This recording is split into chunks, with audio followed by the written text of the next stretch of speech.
o João, quando está aqui, ele me basta, sabe? Então, Uhum. eita, mas está Peralta, meu pai do céu, eu nunca tinha visto. Saúde.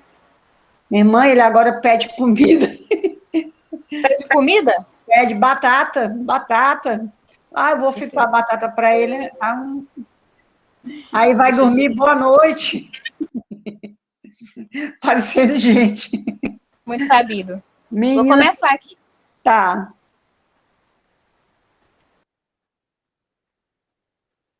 certo. Então, gente, boa tarde, né? Todos, todas, tem homens aí pelo meio, né? E nós estamos na nossa segunda parte. Eu, particularmente, não gosto dessa parte aqui que eu vou dar assim, como nós vamos fazer. Lendo, explicando, não. Eu gosto de fazer fazendo, né? Que seriam as metodologias na prática. A gente tira xérico das nossas metodologias, a gente faz as brincadeiras, faz assim tudo para fechar o que nós aprendemos e melhorar alguma coisa, né? Sempre fica. A gente começa com, na prática, com esse texto aqui, depois eu vou pedir para a Ana, dá para ver, né? Depois eu vou pedir para a Ana passar para vocês. Como introduzir um texto, como começar. Aí tem as 9 situações de começar o texto, tá? São 9. E aí tem os exercícios do lado, tá? Aí as pessoas em grupo, porque não vai dar, às vezes não dá um para cada, mas às vezes eu até dou mais de um, né? Aí em grupo vai responder, vão treinar, né? Aí depois vem exercício escrito, depois vem brincadeira, e depois vem música, aí vem a pausa protocolada, que é outra metodologia que nós temos, muito boa para trabalhar com aluno surdo, por quê? Porque ele é um texto que a gente vai cortando, né?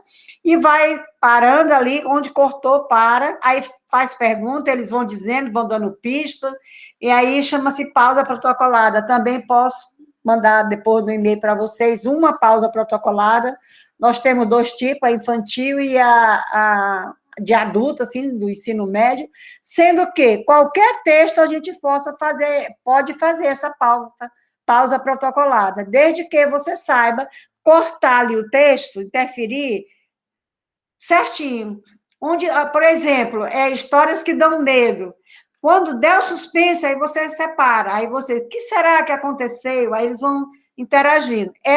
Eu aprendi com o ensino médio, mas eu já fiz para ouvintes e para surdo, e todas as duas deram certo. Por quê? Porque eu digo para vocês que são do nível já médio, mais e superior e tal, eu digo assim, vocês sabem ler? Aí todo mundo, sei. Aí eu digo, olha lá, vou testar se vocês sabem. E vocês ficam tão preocupados com essa leitura que acabam não percebendo o texto onde foi cortado, onde foi pausado, que é pausa protocolada, né? E aí eu digo, por que, que a história não foi assim, ou assim, assim? Ninguém quase sabe responder. Eu digo, rapaz, você não sabe ler mesmo, né? Aí a gente volta para a história, eu sabia, não sei o quê. Então, são metodologia ou técnica, seja lá o que for, reais, que a gente faz, que a gente descobre. Tem um texto também, que eu já até acho que comentei, A Guerra dos Canudos, é um texto de história, mas tem a técnica, né? Que você vai fazer esse texto de uma maneira que você vai estudar coerência, coesão, progressão, articulação, não contradição, e por aí vai, todos os elementos que fazem com que o texto seja um texto, e não um amontoado de palavras. Isso, na verdade, são práticas pedagógicas que a gente trabalha ou com os ouvintes ou com os surdos. Sendo que, para os surdos, a gente tem que fazer aquelas adaptações, concorda? Então, hoje nós temos metodologia para o ensino de língua portuguesa para surdos no AE, né? Por que o AE? Porque a UAE é o nosso campo agora. Nós estamos trabalhando, se a gente fizer um concurso, a gente não vai para a sala de especial, mas não, porque estão, né, agora são salas de recursos. Pode até ficar numa sala, mas tem que ter essa metodologia no ensino do AE. Pode passar. Essa aí é a parte 2. Como será o português como segunda língua? Eu acho que na aula passada a gente já conversou, né? É difícil? É diferente? Mas não é impossível. A gente diz, seu aluno não vai aprender isso? Vai. desde que eu, professora, né, tenha um olhar diferenciado. Faço um plano para ele, individual, de acordo com a necessidade dele, não as minhas. Eu já fiz muito isso, da aula que eu queria dar, que eu achava que estava certo e que eles iam aprender. E não funciona assim. É o que eles não sabem, o que eles querem, o que eles precisam, e aí eu tenho que fazer eles aprenderem no momento deles, não no meu, tá? Então, vamos lá. Pensar o ensino de língua portuguesa demanda, em nossa compreensão, uma reflexão que tematize a linguagem.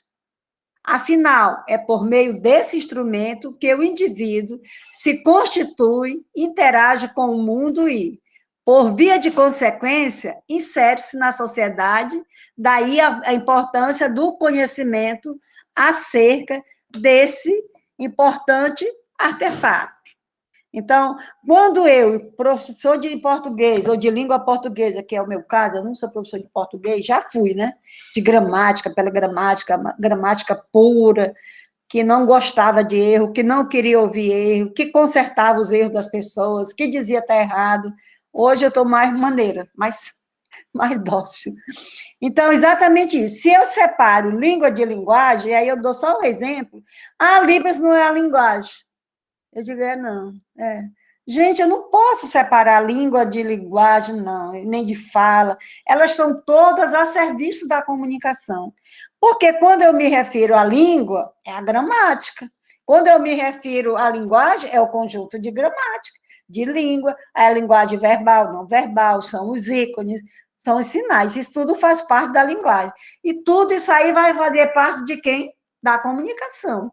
Para isso, tem a linguagem verbal, não verbal, que vocês conhecem, tem as funções da linguagem, para que eu me faça entender. Que os níveis... Exemplo, eu tenho um nível muito alto, aí eu chego numa comunidade, eu me faço entender? Não. Eu sei muito português, mas não tenho nenhuma compreensão sobre a Libra. Eu não tenho uma ótima aula, uma boa aula, uma aula que dê resultado ou aprendizagem significativa, né? Por aí vai.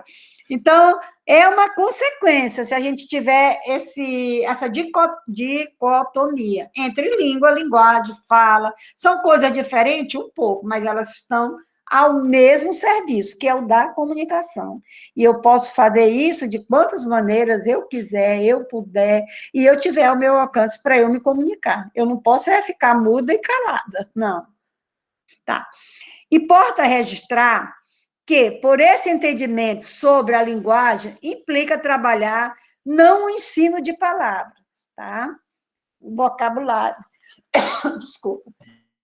Encher meu aluno surdo de vocabulário, onde ele vai usar esse vocabulário? Em que contexto? Então, esse ensino aí, ele não se restringe só a vocabulário, né?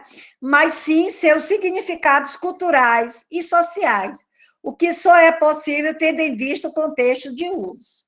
Então, como eu acabei de falar, eu posso ter um nível alto, posso ter um nível baixo, um intermediário de língua, linguagem, de fala, mas eu tenho que saber usar nas situações comunicativas, tá bom? Aí eu digo assim, ó, o mais alto nível da linguagem é o poético, né? Porque tem as liberdades poéticas, tem todo um conjunto de vanguarda que os nossos poetas todos, exceto Gonçalves Dias, foram para a Europa para estudar as novas tendências, e tudo que eles traziam de lá, além de ser novo, né, ou novos, as tendências, elas valiam como gramática. Você pega uma gramática de Pascoal Segala, você vai ver só exemplo de poeta. Estavam certos? Estavam, eu não tenho dúvida, mas são muito complexos, são muito difíceis de entender, até porque eles têm um nível muito alto, as palavras são tão difíceis de compreender, e hoje eu digo para vocês que caíram em desuso, né? Desses poetas, o único que eu considero um dos melhores meu nome dele, menina? Machado de Assis, foi o único que não viajou porque era pobre, não tinha dinheiro, além de negro. Mas, entretanto, Machado de Assis é um dos maiores e melhores escritores que a gente tem. Você não pode nem assim dizer, eu não sabia, sabe? Porque toda a mídia, fundador da academia, né? A Academia de Letras, mas o que ele fez por ele ser pobre? não tinha condição de ir para a Europa, ele casou com uma portuguesa, Dona Rosa, né? E aí ele tinha uma professora de cultura, de gramática, de tudo em casa. Machado de Assis é considerado um dos maiores poetas da língua portuguesa no período dele, né? Que é o período do realismo, né? Ele começa romântico, mas ele acaba sendo realístico, com Capitu, tal. Eu não tomo literatura, né? Então, a gente está vendo aqui que vamos aprender novas palavras? Vamos, mas botar onde essas palavras? Usar como? Se não tem necessidade, se não tem função, eu não posso ter um vocabulário, ou querer que o surdo tenha um vocabulário tão amplo, se ele não sabe usar, se ele não pode usar, se ele não vai usar, certo? Passando. Se não estiver entendendo, ó, mãozinha, pode falar, porque eu repito, tá? Adriana, Maria Cleudes, Ana, Luiz, de França, pode participar. Já falei na aula passada que nós temos a aula invertida, vocês de lá e eu de cá, nós de cá e vocês de lá. A gente não é eu aqui, vocês ali e acabou, não, tá? Prática de ensino e de aprendizagem frente à pandemia, isso que eu queria dizer. Na aula passada eu falei, né, das tendências, né, que é o oralismo, a comunicação total, isso para surdo, aí depois avançou, ficou o bilinguismo, aí também do lado da prática de usar o português como segunda língua, nós temos aquelas 3 estratégias, né, que eu falei, uma é estruturalismo, as frases são estruturadas para isso, mas não serve muito, depois veio o funcionalismo, né, também melhorou, mas não adiantou muito, mas deixou boas consequências, né, de usar, de memorizar, e por último vem a interação, que é onde parou com a professora Heloísa Helena. Aí, a gente estudando, que a gente não para, professor, né, a gente vai ver que essas práticas de aprendizagem, ou aprendizagem significativa, que eu muito trabalhei com Ana, qual é a minha aprendizagem significativa? O que eu quero que o meu aluno aprenda de verdade? É isso, é aquilo? Hoje a gente troca essas palavras por outras palavras, mas são as mesmas coisas, só mudando às vezes o contexto. E o autor, Eugênio Cunha, que nós temos aqui até esse livro, ele é excelente, também está no final da nossa referência, né, nas aulas. O Eugênio, ele diz que a aprendizagem, ela se dá agora, não mais como uma aprendizagem, como estágio. Ou seja, a pandemia nos fez mudar, olhar e ter novas palavras para usar. Ele não chama de tendência, abordagem, não. Ele fala estágio. Eu li, gostei, concordei, já estou botando no meu trabalho, na faculdade que eu estou estudando, né? Então, o autor Eugênio destaca 4 estágios da aprendizagem para os alunos, surdos ou ouvintes, né? Mas aqui ele é muito centrado no ouvinte, porque ele trabalha com as dificuldades e os distúrbios de linguagem, não é de surdez, não, é de linguagem. Trabalha com a dislexia, descalculia, disfonia, disgrafia, todos eles trabalham, né? Eles têm soluções, metodologia para esse livro aqui. Então, o primeiro estágio, ele chama-se o diretivo. Frente a quem? A novas metodologias ativas, né? As metodologias ativas, eles vão buscar outros espaços. Um é esse, sala invertida, onde os alunos sabem tanto quanto o professor interage, o professor não é o dono do conhecimento, nem os alunos, há troca de experiência, tá? Aí vem a sala de aula, aquela que nós estamos chamando, que vamos fazer agora, a gente está na prática, mas está muito na teoria, que é o hibridismo, né? Híbrido, são 2 coisas. A palavra híbrida são palavras que têm 2 radicais, né? Então, o hibridismo são alunos. Como vai ser, se vai dar certo, aí é outro campo, né? Mas a gente vai fazer o ensino híbrido. Esse aqui, ó, que nós estamos fazendo, é outro tipo de estudo, de ensino, né? Vocês aí, pela uma sala, pelas tecnologias. Então, isso tudo vai se ajustando frente à nova pandemia. Se vai voltar ao normal, eu creio que nunca mais, né? Por quê? Porque está dando certo. Se não tivesse, não está bom? Não. Está bom demais? Não, mas está dando certo. Embora a gente, né, queira que volte, mas eu penso que nunca mais vai ser normal. Aquele normal é a sala com 40 alunos, não sei. Vamos ver. Então, o primeiro estágio que ele chama, o Eugênio, é o estágio diretivo. É o primário, é o primeiro, né? Que depende da presença do professor, onde ele reconhece as habilidades do aluno, né? O que o aluno possui, qual é o conhecimento prévio do aluno, né? E as que devem ser adquiridas, já venho falando isso, né? Então, cada aluno no AE, ele precisa ter o seu plano, ele precisa ter o seu caderninho de anotação para a gente ver as evoluções. Então, eu parto da onde? Do que eu sei? Não, do que ele sabe, do que ele já tem, e aí eu vou começar a trabalhar em cima. Então, para isso, eu também preciso ter um contato com ele. É um contato, não sei como, de meia hora, uma hora, depende. É uma ficha de anamnese, eu vou perguntar algumas coisas dele, sobre ele, a família, para eu poder, tá? Então, esse aluno aprende a aprender um período de nova descoberta. O foco do professor é investigar, sem a iminente expectativa de resposta corretas, tá? E de acerto. Então, nesse momento, eu não vou querer que meu aluno acerte, saiba tudo, não.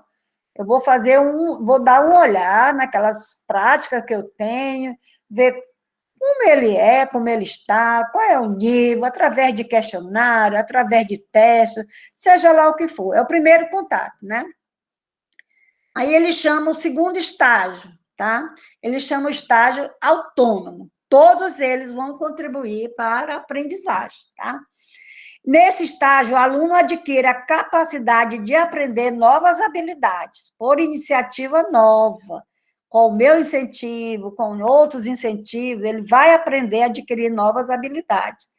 E ele vai construir dentro do chão da escola, porque em casa, gente, geralmente, ele não tem esse apoio.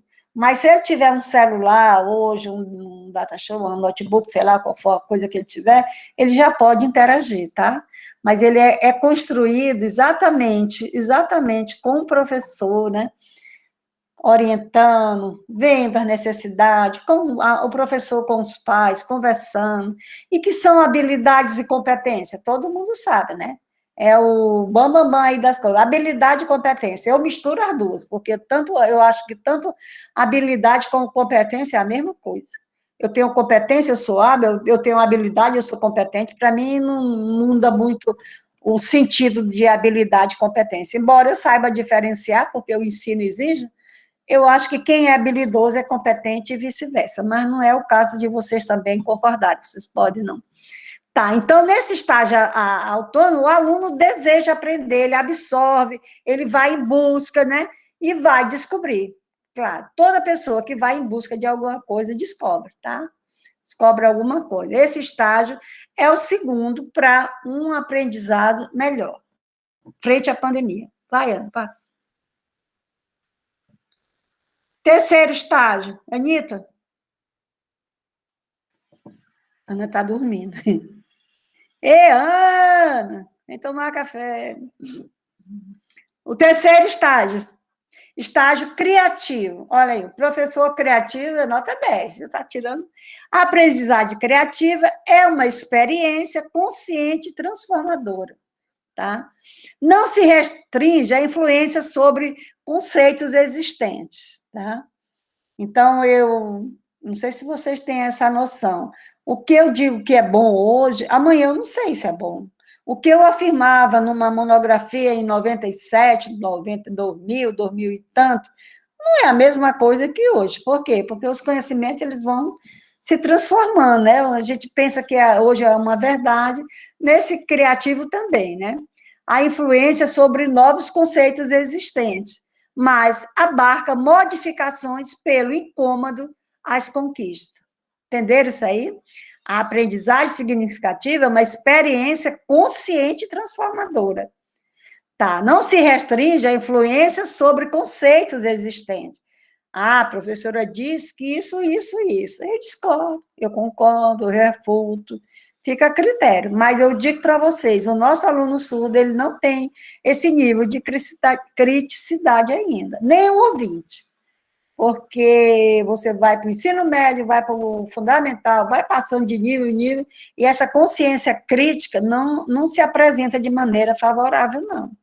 os alunos leem, não compreendem, não buscam, não estão nem aí. Ou seja, a gente dá aula para quem não quer, para quem não gosta. E aí eu digo para todo mundo, há uma decadência de se ensinar e de se aprender. Ninguém aprende mais como antigamente, ninguém ensina mais como antigamente, glória a Deus por isso, não estava lascado. Mas a gente precisa voltar no tempo assim, fazer algumas retomadas. Por quê? Porque o nível de nossos alunos é péssimo. Ouvinte, é péssimo. E aí, como a gente trabalha com outra, né, que é a surdez, também não é muito favorável, não. Pelo menos o surdo do Maranhão. De outro estado, eu já boto a mão no fogo, digo que eles são mais ou menos. Tá, e o último é o estágio colaborativo, tá errado aqui, colaborativo, tá? É a sala investida que eu acabei de falar. O aluno traz conhecimento, o professor traz, eles se alternam, eles se modificam, e aí a gente vai caminhando para frente, né? Esse estágio aí, ele é regado pelas tecnologias, né? O aluno aprende novos caminhos epistemológicos, né, de verdades. No caso dos alunos surdos, aprende a se comunicar, a escrever, transformar o mundo virtual em um mundo colaborativo. É ainda o espaço onde eles são mais habilidosos do que seus mestres. Então, nesse espaço de aprendizagem, nesse estágio, tem muito aluno que sabe mais do que a gente e vice-versa, né? E nenhum problema, sem nenhum problema. Porque o conhecimento ele é bastante amplo, divulgado, a internet está aí mesmo para mostrar, para você ir tá na aula aqui, está com seu celular aqui, pesquisando, confirmando, refutando. Eu dei aula em Tutóia, a primeira vez que eu fui lá, eu tinha 51 alunos homens. Eu trabalhei com comunicação. Aí, conversa vai, conversa vem, né? Eu disse assim, gente, nós vamos à tarde assistir um filme, 11 de setembro. Aí deu o toque do filme, né? O que era? Fui-me embora. Quando eu cheguei, professora, não tem esse filme aqui, não, não tem esse filme, nunca existiu. Eu disse, não. Eu digo, meu Deus do céu, será que eu estou doida? Aí eu fiquei com brincadeira, né? Eu disse assim, por que você... pesquisei. Cada um desses alunos, 51 alunos, estava com o computador ligado na perna, na internet. E eu não percebi, vocês acreditam? Que eu fiquei lá na frente, aquela posição do professor ficar lá na frente, nunca atrás, ali no quadro de costa para ele, todos estavam com o computador, porque o prefeito de lá permitiu isso, né? Deu a internet, cada um tinha seu notebook. Professora, eu não tenho esse filme. Eu digo, então tá, eu vou botar aqui no meu data show, vocês me aguardem. Eu estava com o filme na mão, ainda disse assim, eu comprei lá na Lojas Americanas, foi R$11. 11 de setembro, Fahrenheit, né? Aí eles não tem. Aí lá acharam, né? Quando eu mostrei o filme, começou, tá aqui, todo mundo mostrando. E eu disse, e por que não acharam antes? A professora, a senhora falou filme, aqui é um documentário. Eu digo, vão a porra, todinho, viu? Tudinho vocês vão a porra. Qual a diferença de documentário, eu estava bem entrosada nesse momento, digo, se a porra, você quer encher meu saco, não sei o quê. Certo. Eu sei que no final, eu conquistei 51 novos amigos, homens, né, que eles voltavam, tudo quanto é professor, voltava. Professor falou besteira lá, eles voltavam. Professor olhou com cara feia, eles diziam que o professor... Eles eram o dono do saber, né? E eles fizeram essa comigo. E dizer que não era um filme. Eu digo sim, não é um filme, não. É só um negócio aí na televisão de 1h30. Para lá, vocês vão tomar banho. Fiquei naquela palhaçada toda. Mas eles disse, não, isso aqui é um documentário. Se a senhora tivesse dito um documentário... Eu digo, então eu aprendi agora. Ei, vamos assistir o documentário, 11 de setembro, que fala da comunicação. Aí comecei com palhaçada, né? Me saí bem, porque realmente eu não faço diferença. É um documentário. Eu digo, agora a forma que nós estamos assistindo requer pipoca e refrigerante. Alguém trouxe, aí cabe tudo, meus amigos, tá? Então, exatamente isso. Essa capacitação, ela é nesse novo patamar, né? Por conta de quê? Na pandemia, não, até antes da pandemia isso existia. Eu posso te dizer uma coisa bem aqui, eu sou analfabeta com essas tecnologias. Tenho vergonha de dizer não, porque eu aprendo. Mas com 2 dias que eu vou mexer, eu esqueci tudo de novo. Mexo, aprendo, sei fazer tudo. Aí, no outro dia, meu filho, mamãe já esqueceu já, há muito tempo, você mais nada, de onde é que começa, onde é que volta? Eu desaprendo, problema é meu, não é de ninguém, tá? Porque minha cabeça não dá mais para organizar e gravar, memorizar, então meu cérebro já plastificou, ó, parou, tá? Estagnou, não aprende mais não, só vai desaprender agora daqui para frente. Tá, nesse sentido, surgem novas formas de leitura, de processo, de aquisição do conhecimento. O estudante demonstra que a aprendizagem não é uma forma superficial, mas significativa. Entenderam os 4 projetos aí do Eugênio? Ele não considera um estágio melhor do que o outro, ele não diz isso em nenhum momento, ele diz que são espaços ou estágios criativos, colaborativos, que vai fazer com que o aluno mesmo descubra que a aprendizagem ela é significativa, tá? E não um monte de disse-me-disse, porque a gente vê que muitos professores, eles têm opinião, eles têm conceito, conceito não, definição, né? Eles têm definição, mas eles não se sustentam. Então, quando eu dou um conceito, uma definição, eu sustento, eu vou atrás, eu vou pesquisar. Eu disse de acordo com Eugênio, peraí, quem é Eugênio? Qual é a linha dele? Tá? Para a gente poder ter respaldo. Quando vier, assim, alguma pergunta, a gente saber responder. Então, ele disse que com esses estágios, esses momentos, né, o aluno tem uma aprendizagem mais significativa, que é isso que importa. Pode passar, Ana. Trabalho passa a ser através de... Ele mesmo quem diz, não sou eu, tá? E eu gostei. O trabalho com o ensino passa a ter 3 momentos: observação, avaliação e mediação. O que acontece com a gente? A gente observa, a gente media e a gente avalia. Avalia para dar nota, para dizer que foi bom, e essa avaliação ele não puxa, ele puxa outro tipo de avaliação, ele não puxa avaliação formal. Por ele não ser formal, a avaliação, ela fica no meio, não no final. Então, vamos ler para ver se a gente concorda, se a gente aceita, se não, vamos lá. Observação, que é o primeiro estágio, né, que é o primeiro passo.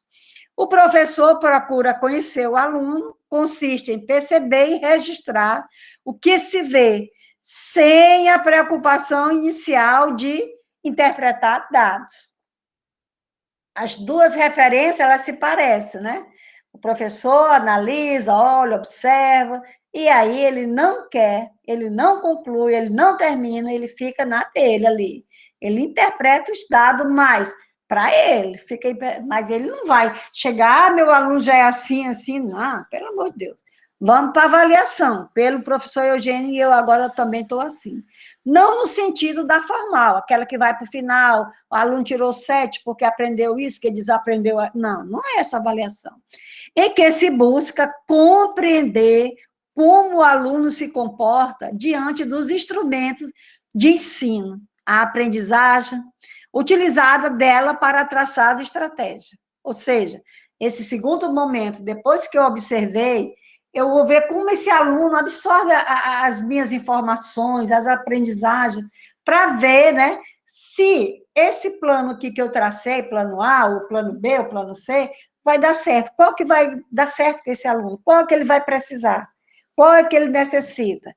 Aí essa é uma avaliação, eu acho que bem mais promissora do que aquela lá no final para dar uma nota, tá? O que é que eu fiz? Que momento eu interagi, que momento eu percebi que é aquele que eu estava ensinando, ele não queria.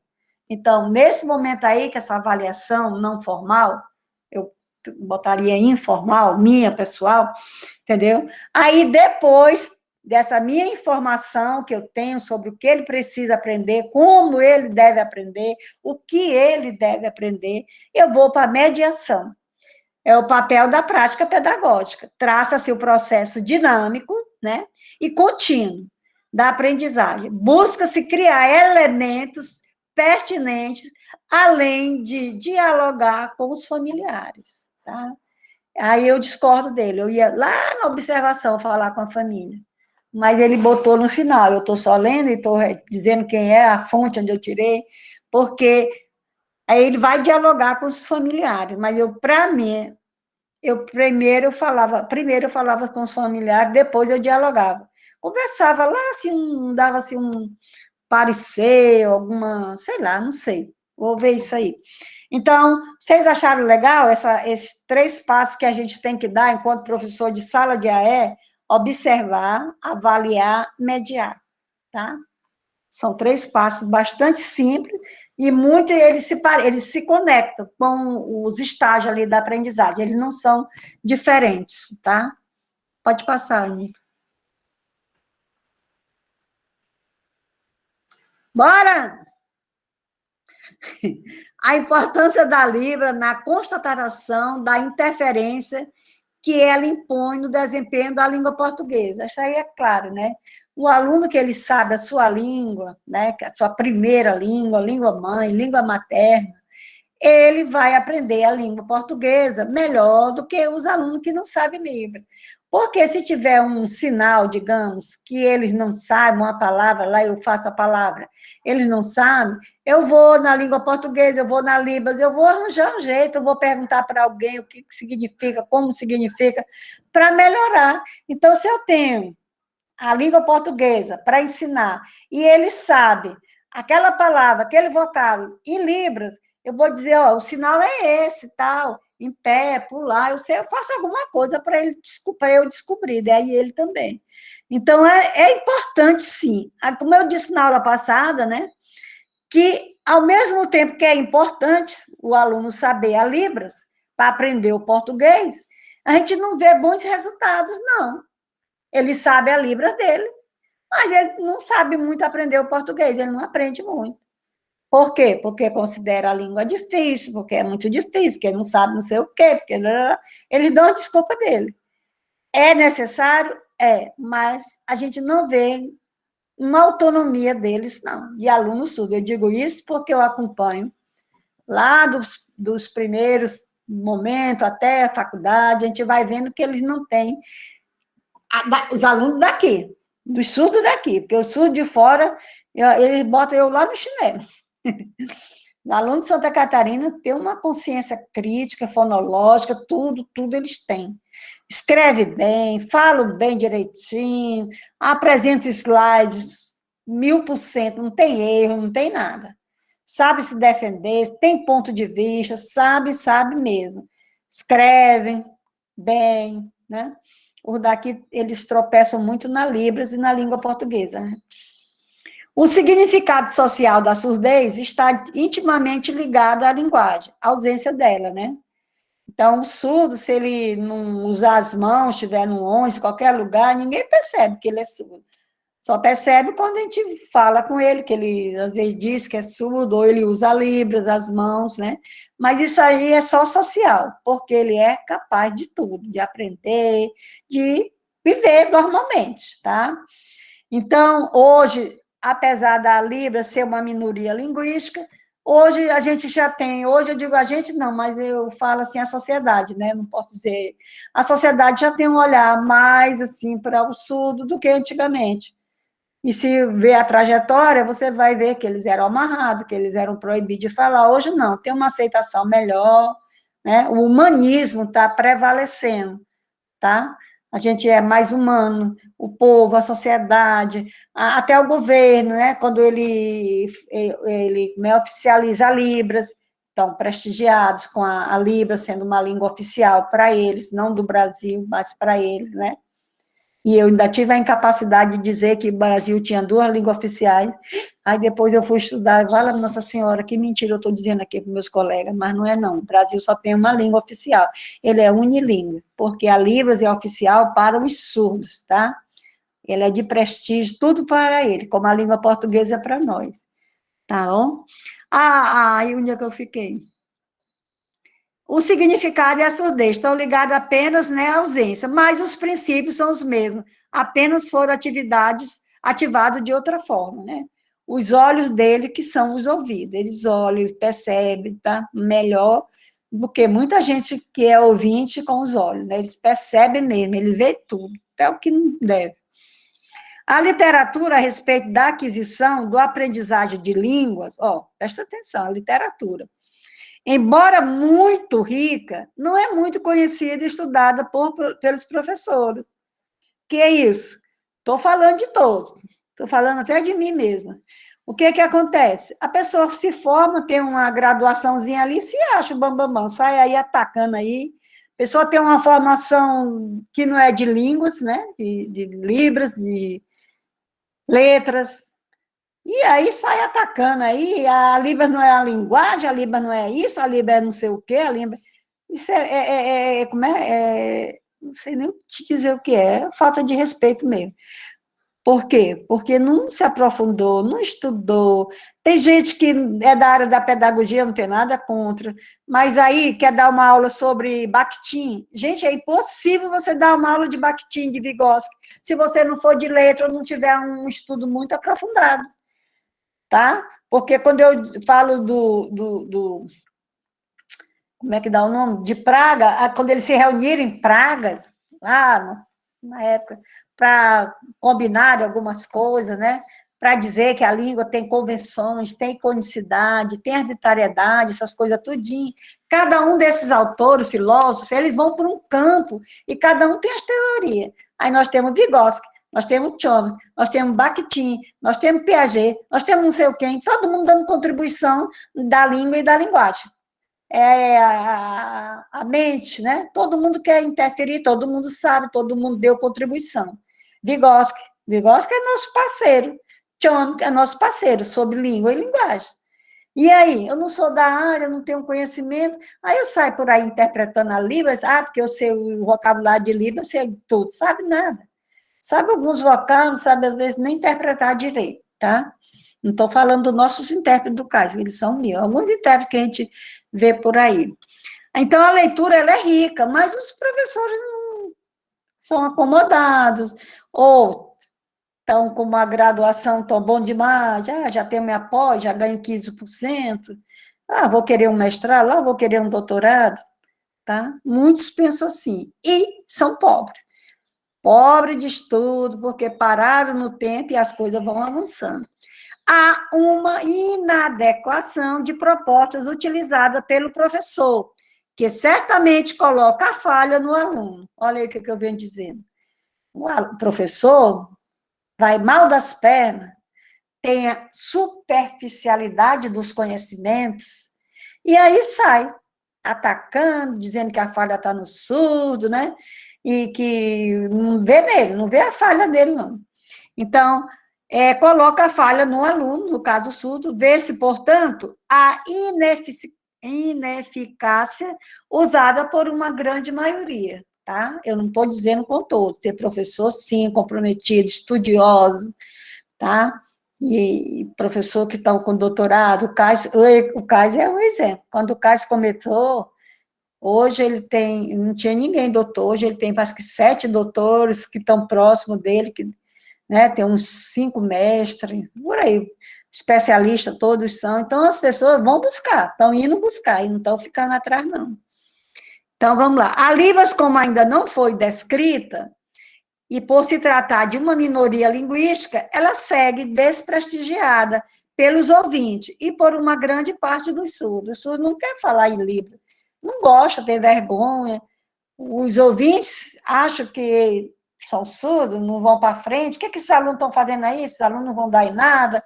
E por aí vai o desrespeito, tá? Mas nós, enquanto profissionais, né, estamos aqui fazendo esses cursos de AE, ouvindo, sentando, é porque a gente tem outro pensamento, né? Ela não é descrita, ela está começando a ser descrita. Nem toda língua, gente, ela tem a parte escrita, tem língua ágrafa, né? O português é escrito demais, mas a Libras está começando, que é o sign writing, né? Aqueles desenhos que vão representar. Mas isso é um sistema ainda muito ineficiente, não chega a ser ineficiente, assim, pouco, né? Pouco, mas não é a palavra pouco que eu queria usar, era outro nomezinho, porque não estou me lembrando agora. Vocês estão entendendo? Alguma dúvida eu quero perguntar?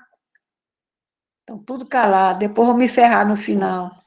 Calma, Bora, bom Jeff, ponto. está entendendo? Boa Boa, tarde. querida. Deixa eu Boa. só fazer uma ressalva aqui. Quando eu estou falando agora nesse tópico sobre vocabulário, é extremamente difícil para os alunos surdos, reforçado pela ambiguidade, figura de linguagem, pensamento. Aliás, volta bem, Ana Cristina.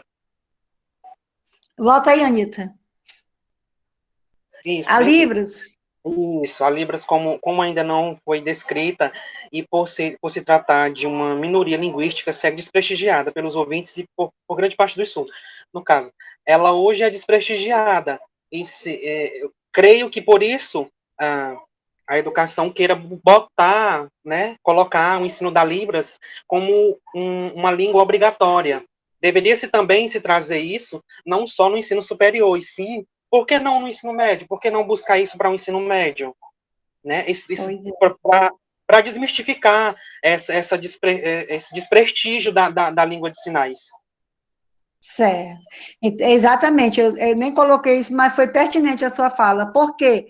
Porque é necessário ter no ensino fundamental, no maior, nessa faculdade, não. Porque, assim, Tá? Porque, sim, pode falar. Eu ainda acrescentaria aí o Jefferson, o ensino fundamental e médio, eu iria até para a educação infantil, porque eu também já trabalhei com a educação infantil ensinando somente, porque o ensino infantil 2, né? Criança de 5 anos a 6 anos, já ensinando pelo menos o alfabeto, que eu aprendi aqui, não é? É isso, Jocelyn, que eu ia falar. Por que não nós, enquanto professores, certo que ainda não é obrigado, mas assim, cabe a nós, começar de nós, na sala de aula, no ensino fundamental menor, seja ele no menor ou no maior, a gente começar pelo menos o básico, que a gente já sabe, para repassar, para justamente isso ser desconstruído, esse desprestígio da Libras. Exatamente, eu concordo com você. E eu não coloquei aí, porque, como eu disse para o Alberico, são tantas informações, são 40 anos que eu estou transitando em trabalhar, ensinar, né? Digamos assim, ensinar no bom sentido. Mas eu quero te dizer o seguinte, que se eu fosse colocar só a minha experiência aí, bastava, porque eu já errei muito, tá? Já errei muito com surdo, muito, muito demais. Nem vou falar para não passar vergonha.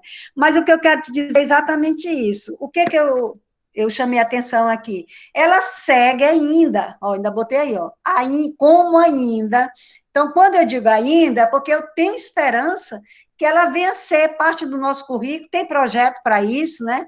Tem compreensão para isso, e eu digo mais, tem que ser lá, como que foi Jocelyn falou, quanto mais cedo, melhor, porque língua se aprende num determinado estágio.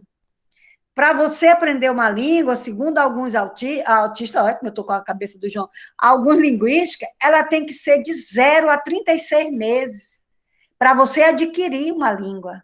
Tem autor que vai 24 meses, entendeu? Quanto mais cedo, melhor.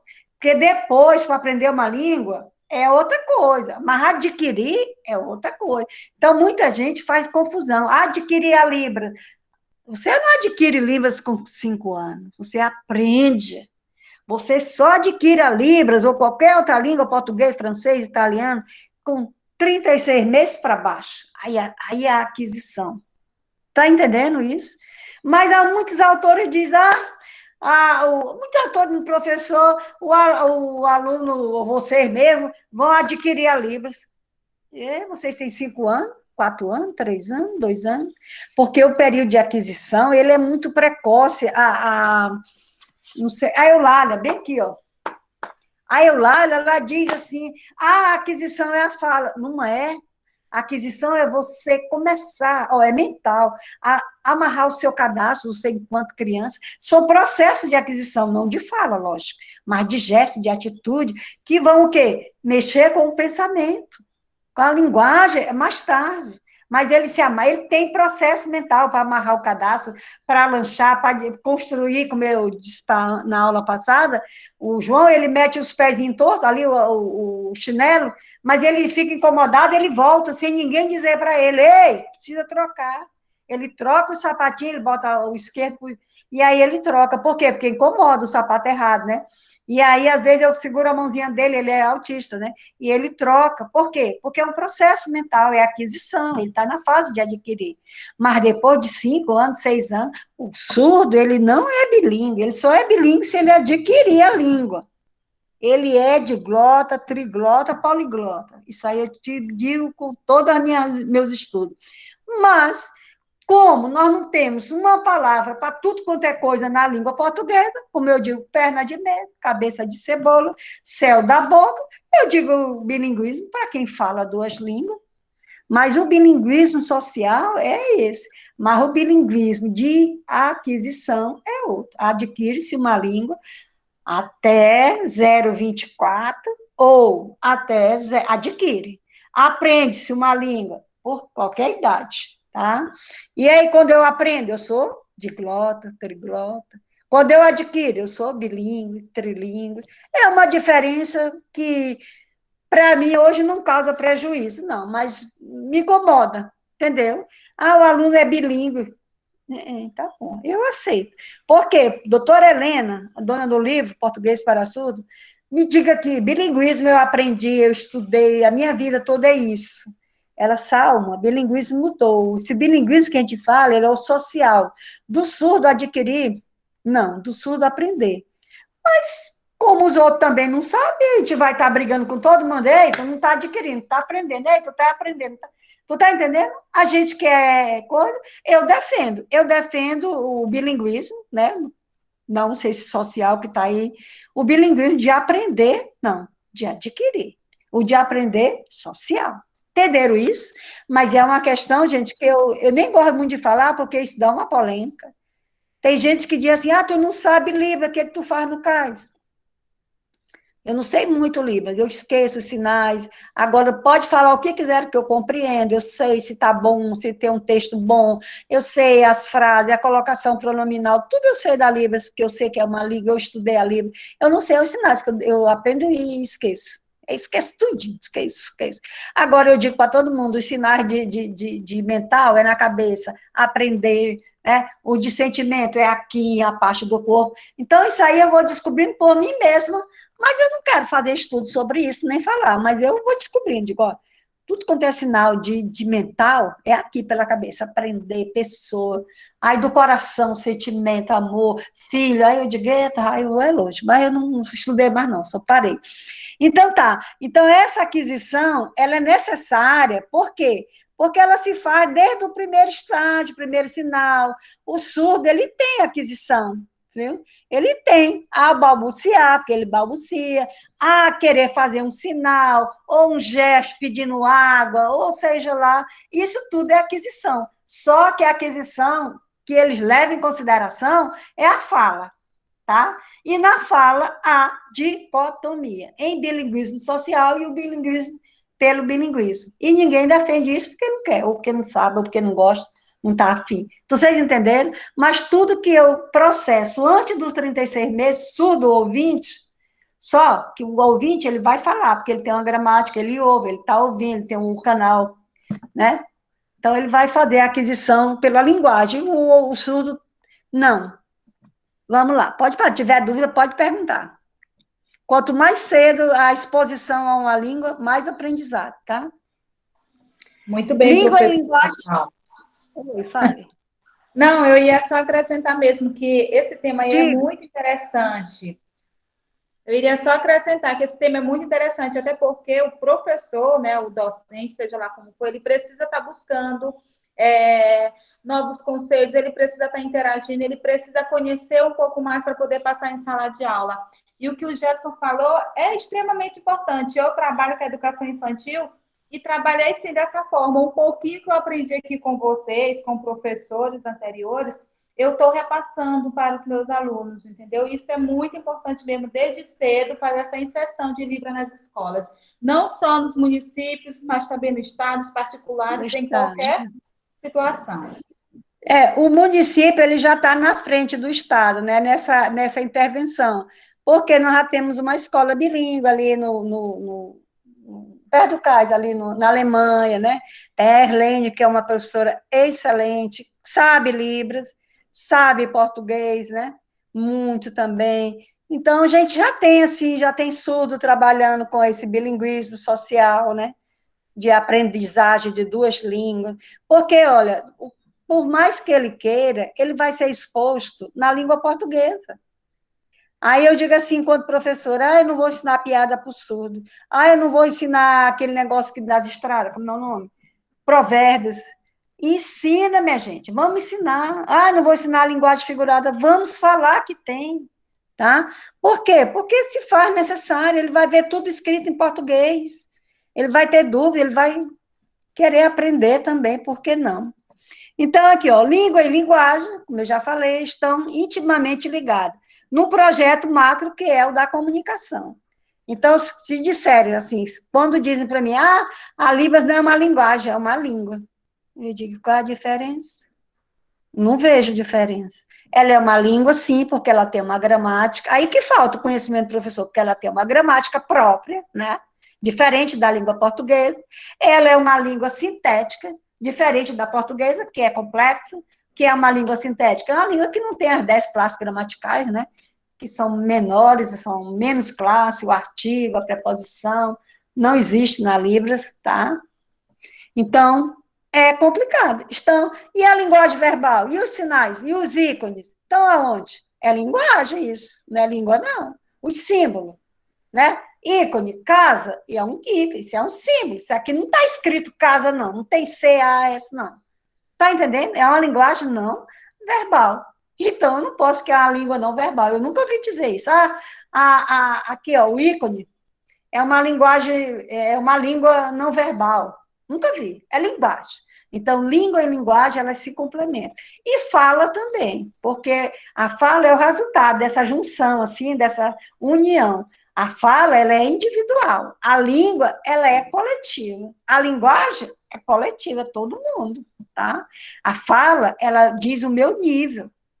Quanto mais eu me exponho falando, mais as pessoas, poxa, do professor aí, ou esse aluno, tem uma linguagem elaborada, taralalalala, tá? Diferente de outras situações. Se eu tenho essa linguagem bem elaborada e estou falando só com analfabeto, vai servir essa linguagem? Claro que não. Essa professora aí sabe muito, mas não sabe passar o conhecimento. Então, a gente está, o quê? Sempre exposto a críticas. E é exatamente. Aí eu vou lá para o meu interior, lá na roça onde eu nasci, chego lá e digo, porque a linguística salva, rapaz, ninguém vai me dar nem uma colher de feijão para eu comer. Não entenderam nada do que eu falei, cheguei lá toda, entendeu? Então, isso é muito relativo. Língua e linguagem, eu não vou dizer que a Libras é uma linguagem, não. Mas, se alguém disser, eu não me estremeço, não. E fico olhando. Por que tu acha? Assim como eu disse na aula passada, desconfie do professor que quer que o seu aluno surdo tenha o domínio da língua portuguesa. Eu fico tão braba com essa colocação, agora eu estou mais calma. Eu digo, tu sabe a língua portuguesa bem? Porque eu não sei. Eu tenho um certo conhecimento, mas eu não dou conta da língua portuguesa toda, não. Tá? Embora eu compreenda muito bem a fonologia, a morfologia, a sintaxe, compreendo a língua toda, porque eu fui professora mas eu não tenho, tem coisa que eu... como é isso? Exemplo, lendo um livro, aí disse assim, o Castro Alves, ele não tira a barba. Eu digo, ixi, o livro errou. Ele não rapa. É rapa, não é tira não, rapa. Rapa, R-A-P-A, a barba. Ele tem a barba fechada, assim, nas fotos, né? Eu digo, o livro errou. Fechei o livro. Passou, aquele ficou me incomodando. Aí eu volto no dicionário. E o nome certo é rapar. Aí eu fiquei, fulano, o que tu faz com os pelos da tua barba, das pernas? Eu raspo. E eu, vala-me, Nossa Senhora, como é que eu vou dizer que tá errado? E aí acabei não dizendo quase para ninguém. Tô falando agora que eu lembrei. É rapar a barba. Rapar, não tem um R, não. Raspar, existe, mas é outra coisa. Raspar o coco, raspar não sei o que lá. Mas tirar os pelos, pode ir para o dicionário. É rapar. Eu digo, rapaz, morrendo e aprendendo, certo? Então, a gente tem que ter essa humildade, que não... eu quero domínio.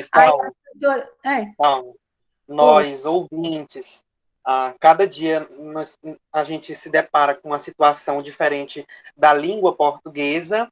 Aí imagina aí para os alunos que são surdos. Aí, ó. Para eles aprenderem de fato a língua portuguesa. Como é? É difícil. Muito difícil. Muito. E eu compreendo isso. eu compreendo tanto, para eles não me rejeitarem, sabe? Eu levo muito na brincadeira, porque eles associam o professor de português, ele rejeita. Claro que eles não gostam de água, nem eu não gosto dessa língua nojenta. Mas assim, eu sei o que ela significa, eu sei que ela é poder, eu sei que a palavra tem força, tudo isso eu falo para eles, como é que diz? Melhorar a autoestima, olha, ela é difícil, mas dá para se compreender, e aí a gente vai. Agora, eu não quero que eles tenham domínio, porque nem eu não tenho. Eu posso até dizer para me aparecer para alguma situação que tem um domínio, mas é só mentira, só fazendo graça, porque eu gosto de fazer essas graças, não sabe? Vem enquanto eu não sei escrever, né? Sou desgráfica, desgrafia, aí eu digo assim, porque o meu raciocínio é muito rápido, eu não consigo, sabe, descrever para mim, aí a minha eita, mas é fabulosa, aí tá só para brincar, né? Mas eu tenho dificuldade, eu tenho uma desgrafia horrível, tá? A Libras é a língua materna, já falei dos surdos. Haja visto ela se inserir nos princípios normais de aquisição, que já falei, que são considerados como meio de comunicação, o signo, o sinal, o significado, o significante, verbal, não verbal. Por isso que ela é uma língua, e é a língua dos surdos, e ela está inserida sem nenhum... a Libras é pobre, negativo. A língua é menos importante? Não, ela tem o mesmo status, tá? A Libras é uma língua porque ela se encaixa nos universais linguísticos. O que são universais linguísticos? Vocês sabem, sabe? Está bem dito na coisa. Os universais linguísticos são características que todas as línguas têm, baseado na gramática gerativa de Chomsky, GU. Aí tem um GU bem aí, gramática universal, tá? Então, o Chomsky, ele tem uma gramática que ele chama de gramática gerativa ou generativa, né? E ela se encaixa na gramática universal, a GU, tá? Entenderam isso? A Libras, ela tem todos os universais linguísticos pertinentes a línguas, seja ela qual for. Tudo isso baseado, né, nas características com muitas gramáticas, que são as gramáticas gerativas. Então, se a gente for olhar Chomsky, né, que é um psicólogo, não, filósofo, sei lá, é filósofo, ele vai dizer que a gramática generativa ou gerativa, eu gosto mais de chamar gerativa, mas tem livro que chama generativa, ele diz que a gramática dele está dentro da gramática universal, que a gramática universal está dentro de uma protolíngua, ou seja, antes de existir as gramáticas, existiu uma protolíngua, que vai gerar as gramáticas, tá? Antes da protolíngua, existiu a primeira gramática dos hindus, que é Panini, que ele escreveu a primeira gramática, né, ele é hindu, no século V a.C. Então, essa gramática serviu para as protolínguas, para gramáticas universais, para as gramáticas desses autores, a gerativa, a reflexiva, e por aí vai. Olha aí a complexidade da gramática, muito grande. O vocabulário é extremamente difícil para o aluno surdo, olha aí o que o Jefferson falou agora, reforçado pela ambiguidade, tá? Como é que eu vou dizer para o aluno surdo, se não tiver no contexto? Laranja, cor, entendeu? Pessoa, laranja. Então, é uma ambiguidade? Não é ambiguidade, é uma polissemia. O que é ambiguidade? Peguei o ônibus correndo. Olha aí, como é que o surdo vai dizer? Quem ia correndo? Você ou o ônibus? Ambiguidade. Peguei um ônibus correndo. Eu ia correndo ou o ônibus? Pedro casou com sua irmã. A irmã dele ou a irmã de quem? Ambiguidade. Figura de linguagem eu nem falo. Meu pai é um doce, né? As figuras, elas dão um nó na cabeça do surdo. Por quê? Porque elas estão a serviço de quê? Pensamento. Elas são de linguagem, de fala, né? É de pensamento e de construção. As figuras dão um nó, mas a gente diz. Doce não é doce açúcar. é um doce, uma pessoa suave. Agora, a gente tem mais dificuldade de explicar uma figura de linguagem, uma metáfora, sei lá, quantas figuras tem aí, né? Vocês entenderam isso aí? Ele é extremamente difícil, o vocabulário. Por quê? Porque a língua portuguesa ela é recheada de dificuldade até para nós, né? O pé de manga, ele já bota. Já bota, é a fêmea do jabuti ou já bota? Aí é uma cacofonia. Tá entendendo? Os tijolos, os postos de gasolina. Não posso, é os postos. Ele não precisa, porque ele não tem essa metafonia, né? Os postos. Fala isso assim para o aluno. Ele vai lá, ou para um outro lugar. Eita, isso aí é doido. É os postos. Aí os plurais são compostos, os plurais, no plural, eles são abertos. Ovo, ovos, posto, postos, sogros, sogros, entendeu? E aí vai. Aí a pessoa vai dizer, os postos de gasolina estão fechados. Eita, vai tomar banho. Estão entendendo a complexidade? Então, se para nós é difícil, isso chama-se metafonia. Se a língua permite eu dizer 14, 14, imagina para o surdo. Se eu posso dizer a diabetes ou diabetes, se eu posso dizer o alface, em vez de alface, então a gente não vai nem discutir, senão eu passo o mês todinho aqui, tá? Então, pode passar para a coisa. A etimologia, bem, é a origem da palavra, né? O complexo desse... Não, já foi, Aninha. A etimologia está ligada à origem, né? Que é outro estudo que rebenta com qualquer um. O complexo descrito por Chomsky na aquisição da linguagem há de se considerar 3 passos. Aí, ó, o Chomsky, nós voltamos lá onde ele considera a aquisição da linguagem o mentalismo, tá? Ele considera o combinatório e a aquisição. Desses 3, o mais perigoso para ele, o mais brabo, é a aquisição. Vamos ver por quê. O mentalismo, ó, ligado à mente, é um processo mental. A criança surda também tem um período não verbal, pré-verbal, quando ela, já falei isso, começa a utilizar os gestos, aos poucos tem de se identificar, tem de aprender a adaptar-se, a vestir-se. Isso aí ele chama de mental. E é aquisição, segundo ele, né? Porque a gente não vai tratar o estudo. É uma aquisição, só que é uma aquisição não de fala, que ele não vai falar surdo, ele é surdo, ele não vai, mas ele vai ter esses processos que chamamos de mentais. Vão adquirindo à medida que ele vai. Aí vem o combinatório, isso é bem, acho que eu já falei. O combinatório está exatamente aí, eu digo assim, português, a língua portuguesa, ela quer aquele sistema direto. Eu gosto de doce. Eu, sujeito, gosto, verbo, ou complemento, ou predicado, desculpa, e o complemento, tá? De doce, certo? Essa é a ordem direta. Toda língua tem a sua ordem de frase. E a língua portuguesa é a direta. Os surdos, eles usam muito a ordem inversa, indireta. Isso quer dizer o quê? Que eles podem começar, nós também podemos, as frases com o verbo, com o complemento, ou com o sujeito, fica a critério, tá? E eles começam, eu ir praia, não, ir praia. Eles engolem o eu, aí é um sujeito oculto, se a gente for fazer análise linguística. E a gente pode dizer, só que Chomsky, ele diz assim, ó, você pode dizer uma frase, tá? De N maneira, até onde você puder, por causa das leis combinatórias, também aqui, ó, de forma, mas ele é finito. Porque, vistas as leis combinatórias. Tem um momento que eu não posso combinar o verbo com o verbo com o verbo. Por quê? Porque na frase não tem isso. Então, ele diz que os 3 processos são importantes para se aprender com o surdo. O surdo não precisa saber disso, só o professor, de português, né? Lógico.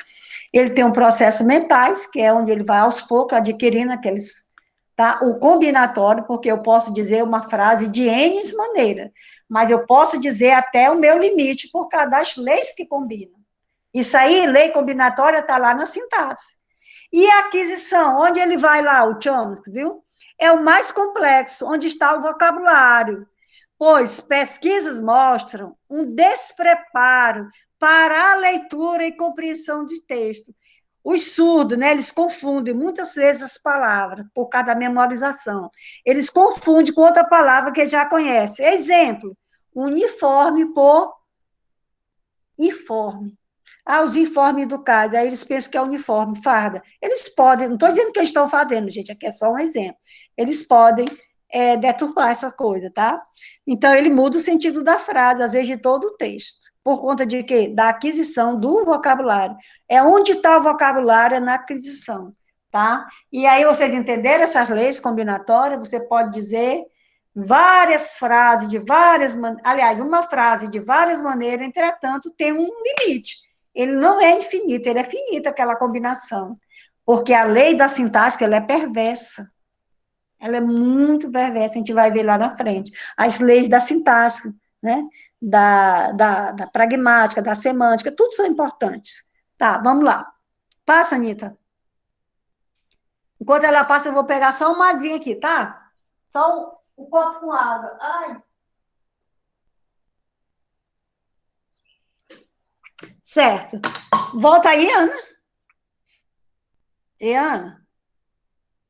Certo, vamos lá. Agora, gente, nós vamos ver um texto de um aluno surdo, tá? Uma carta que essa pessoa faz. Pode passar, Aninha, porque eu pensei que ainda tinha outra coisa que eu estava aqui na minha cabeça.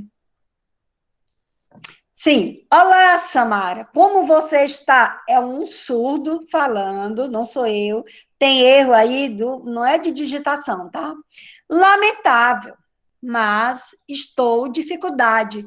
Esse dissertação. Mas eu sozinho, esforçar, que é assim difícil, pesado dissertação. Vírgula, né? Eu parei, mas é porque mesmo problema, português.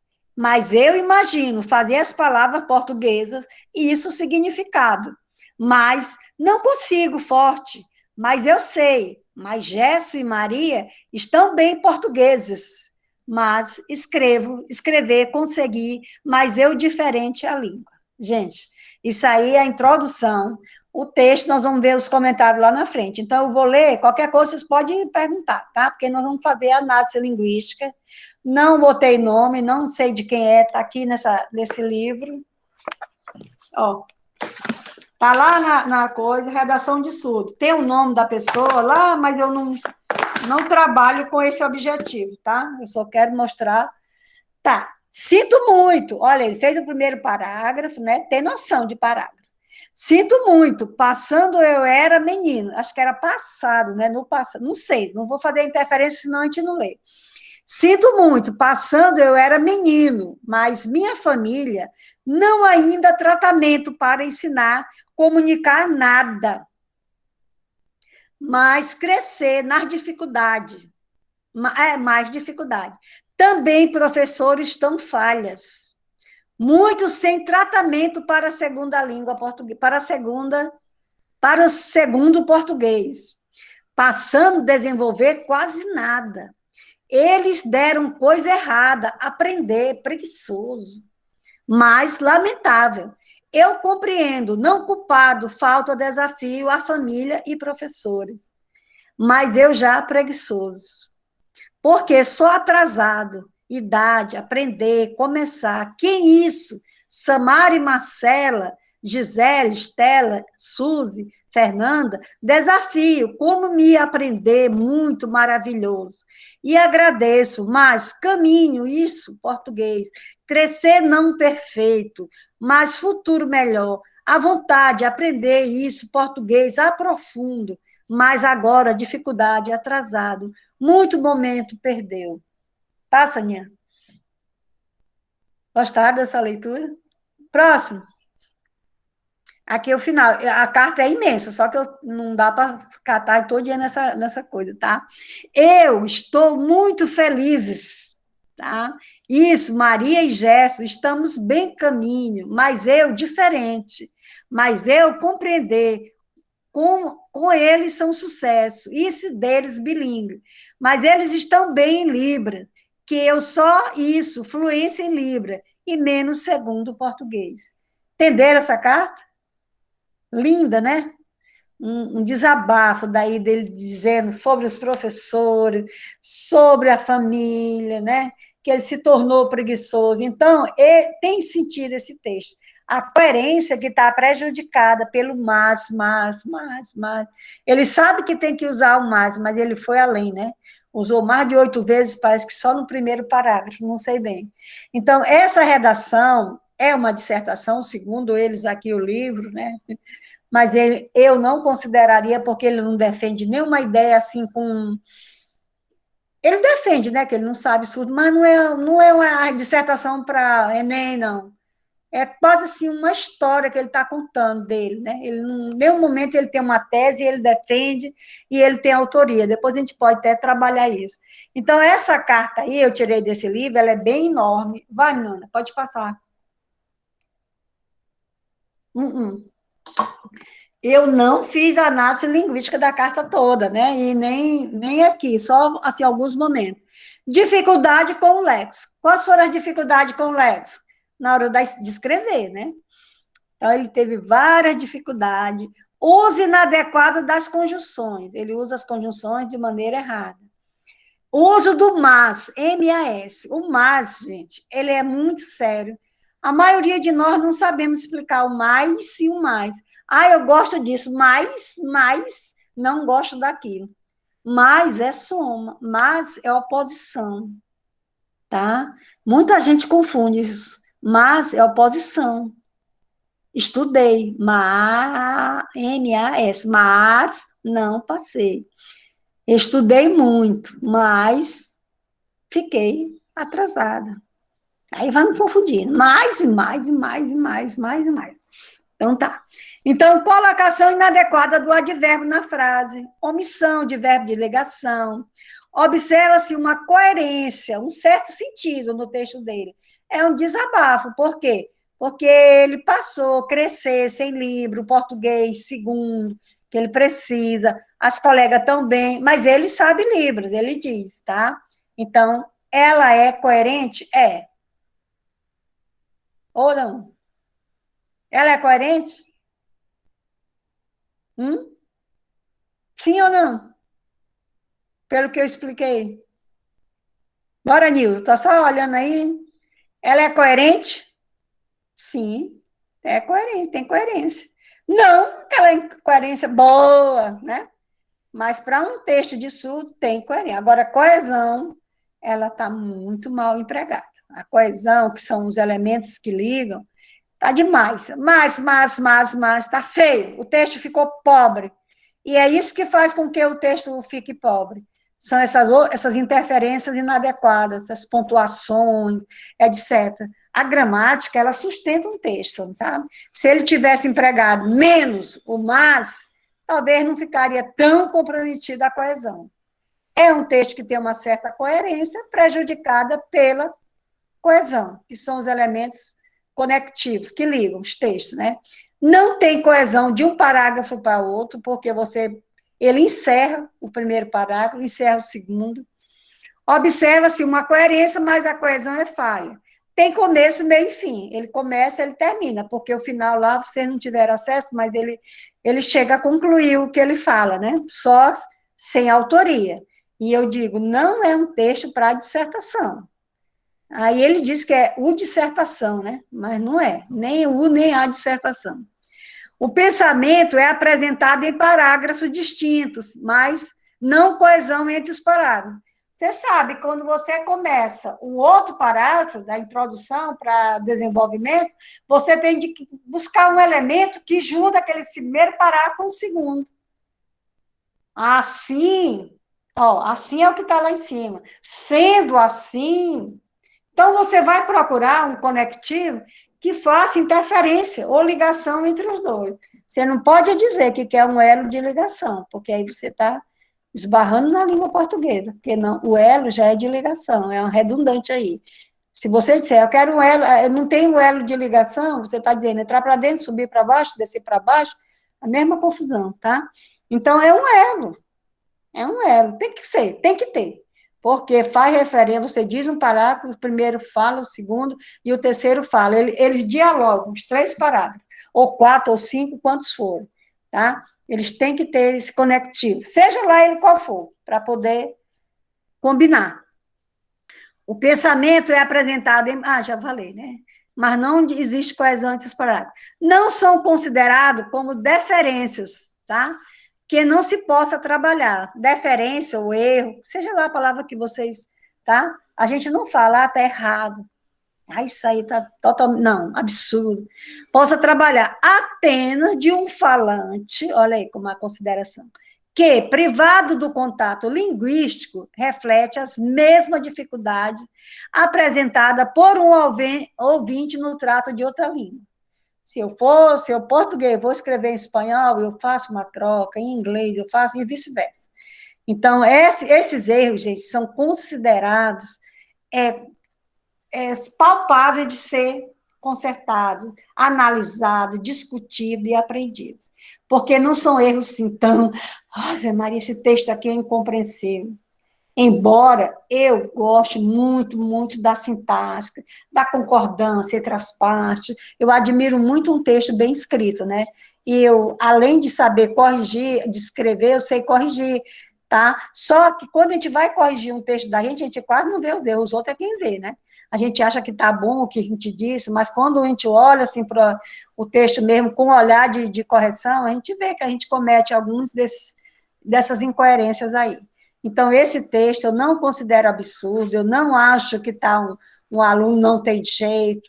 Ai, que eu tivesse um aluno com esse nível aí, eu ia longe com ele, tá? Pode passar. Isso é só uma análise, tem muitas coisas que a gente poderia ter visto. Outra produção textual, já não é mais um texto macro, já é menor, né? Então, menos erro também. Ao chefe explicando por que se atrasou. Eu moro sozinha com meu marido. Eu acordei às 8 horas, fazer almoço para jantar. Meu marido chega a trabalho, faz compras correndo. Na rua, eu chegar, tem casa cansada. Vou tomar banho, depois vou almoçar, não ficar atrasado. Saio em casa às 11h15, pegar trem, chegou 11h40, eu fiquei nervosa, depois pego o metrô, né? Quase sempre atrasada do meu trabalho. Eu sei, meu chefe não gostou, eu não sou ocupada. Pessoas do discurso se confundem. Me digo aí, que nesse texto aí dá para dizer, as pessoas, quais são as pessoas do discurso? Primeiro, análise, pessoas do discurso se confundem. Eu moro sozinha.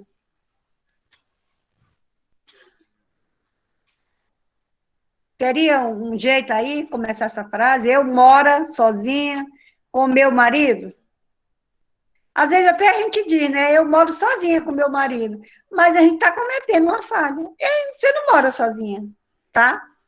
Você, ouvinte, diz, eu moro sozinha com meu filho. Então, você não mora sozinha. Isso aí é o quê? Quem me disser, eu dou 2 pontos. Só eu moro sozinha, o quê? Ela confundiu as pessoas aí, né? Eu moro sozinha com meu marido. Ambiguidade seria? Não. Seria o quê? Quem sabe me dizer? Fazer essa análise aí comigo. Maria Luísa, Nívia, Márcia, eu moro sozinha com meu marido. Não é ambiguidade. Bora, Jefferson. Dá para fazer análise? Há um erro aí de pessoas, né? Eu moro sozinha com meu marido. Eu acordei às 8 horas, fazer almoço para jantar. Fazer almoço para jantar? Então, o texto fica desprestigiado, por quê? Porque ela confunde os papéis, né? Eu fazer almoço para jantar. Então, a gente faz almoço para jantar, ou faço almoço e acho que até existe, né? E jantar, tudo ao mesmo tempo, né? Meu marido chegar a trabalho, faz compra, correndo na rua. Quem que ia correndo? O marido, ela, eu? Eu chegar até em casa. Então, eu moro sozinha. Eu moro sozinha com meu marido, já é outro erro, né? Fazer almoço para jantar, fazer o almoço e o jantar, tá? Ela faz o almoço jantarada, sei lá. Metrô também ela erra. Eu não sou ocupada.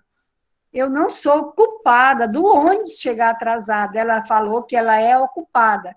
Realmente, ela é ocupada, fazia almoço, sai correndo, mas aí ela não quis dizer. Meu chefe não gostou, eu não sou culpada é o trem que chegou atrasado, que se atrasa, né? Mas aí ela confundiu, lá, vocês viram, que eles confundem as palavras, culpada com ocupada, lembra? Falaram lá na frente, que ele diz assim, os informes com uniformes, eles fazem essa confusão, bem aqui, ó, ela fez, ocupada com culpada, passa, amigo. Gente, mas está quente, credo. Outro exemplo. O pai, assustado, e perguntou a ela se era verdade. O pai ficou assustado, né? Poderia fazer essa correção com esse aluno. Tá? O pai, assustado, e perguntou a ela se era verdade. O pai, assustado, perguntou a ela, entendeu? Uma pequena interferência. Muito pouco, né? O uso do verbo acompanhado inadequadamente do pronome, né? O verbo está... E perguntou a ela se era verdade. Então, a gente vê que um pouquinho de arrumação na frase ficaria. Quero falar com isso, com você. Qual é o erro aí? Eu não vou dizer, vocês que vão dizer agora.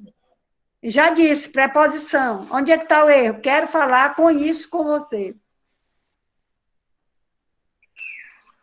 Empregou o com 2 vezes, ou seja, sabe que tem que fazer a preposição, mas usou inadequadamente.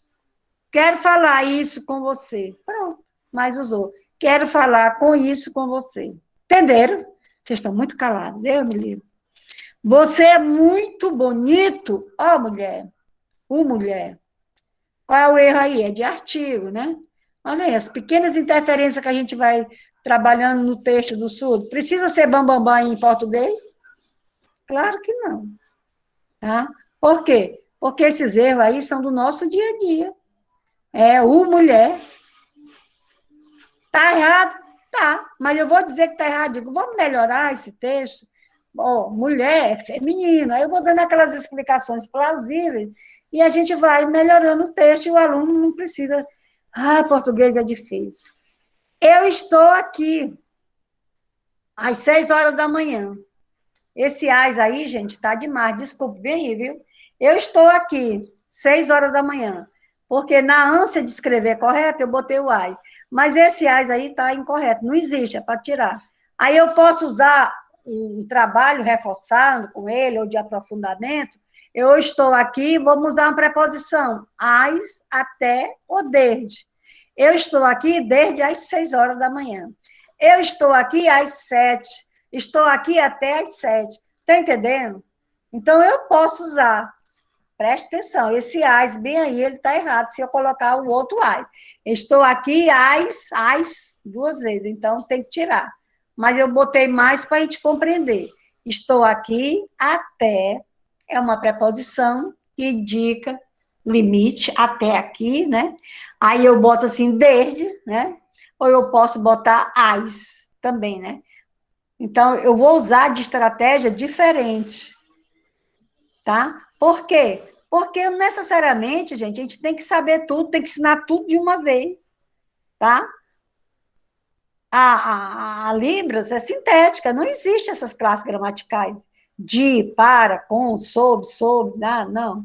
Então, ele vai ter que usar na língua portuguesa, para não ficar um texto incompreensível, mas a gente vai fazer uma estratégia dele melhorar. O homem, estou, do. Aí é uma dificuldade de estruturação. O homem, estou, do, fica feio. Aí o surdo não sabe escrever, o surdo é isso, aquilo, outro, não, gente. Vamos trabalhar. Aí é de estruturação. O homem está com dor. Aí é o emprego do verbo, que não sabe, né? Que o está é um verbo de ligar, tá? Aí eu boto, o homem está com dor. Aí eu vou melhorando o texto dele de acordo com as possibilidades ou estratégia. Eu quero visita você, minha hoje casa. Uma desorganização estrutural, né? Eu quero que você visite minha casa hoje. Eu quero que você venha. Você tem N maneira para se trabalhar esses gafes, esses erros de ortográfica aí do aluno surdo ou ouvinte. Os pais ficou preocupados. Concordância, né? Os pais ficaram preocupados, tá? Uma concordância, o verbo flexiona, o verbo tem pessoa. Quem que ficou preocupado? Eu preocupado? Nós preocupados? Eles? Aí eu faço aquela conjugação, né? A bruxa estava perto. E aí ele trocou, né? Ela estava de preto. A bruxa estava, não estava de preto, né? De roupa preta, não perto. Há uma confusãozinha de nomes, mas muito pouco. Acho que acabou. Os exemplos. Bora. Esses são os livros que nós usamos, estão todos aqui, né? Nessa segunda fase. A primeira são outros, né?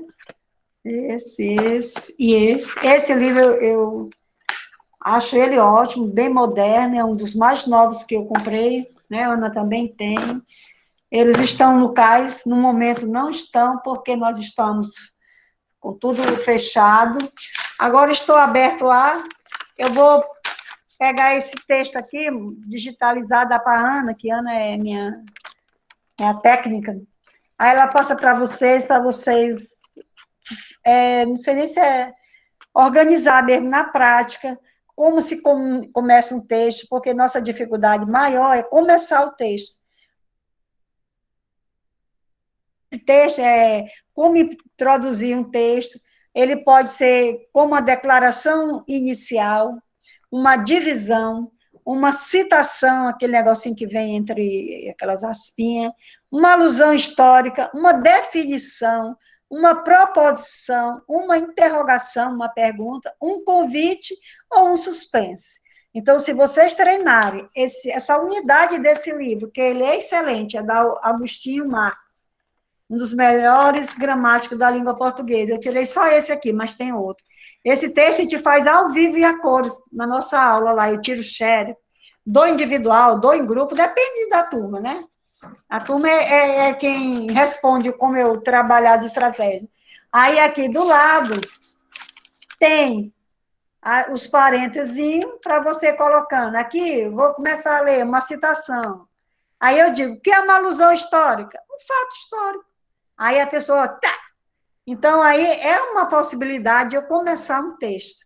Isso serve muito para Enem, né, que nossos alunos, muito bom. Eu considero, ele é um livro muito, muito... Eu tenho vários livros dele, mas esse aqui, ó.